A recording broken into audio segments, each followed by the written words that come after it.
অনেক রাত হয়ে গেছে। জানি না আজকে বাড়ি কি করে ফিরবো। দাওয়াতের অনুষ্ঠানে এসে আজ রাত হয়ে গেল। একটা রিক্সাও পাচ্ছি না। এই যে ভাই, যাবেন?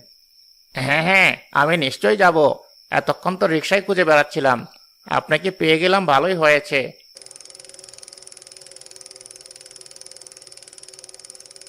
আপনার পায়ে কি সমস্যা? দেখে মনে হচ্ছে পায়ে চোট পেয়েছেন। আপনার তো রিক্সা চালাতে খুব কষ্ট হচ্ছে। আমরা গরিব মানুষ স্যার। সুস্থ আর অসুস্থ যাই থাকি না কেন, আমাদের রিক্সা নিয়ে বের হতেই হয়। সেটা কি শুধু আপনি? আমাদের সবাইকে কর্মের তাগিদে বাইরে বের হতে হয়। এই যে দেখুন, আমি আমার মেয়ের জন্য ঈদের একটা নতুন জামা কিনেছি। স্যার, সত্যি কথা বলতে কি, আমি আমার মেয়ে আর বউয়ের জন্য ঈদের কেনাকাটা করব। তাই তো এই অসুস্থ শরীর নিয়ে বাইরে রিক্সা নিয়ে বের হয়েছি। এটাই হচ্ছে আমাদের জীবন।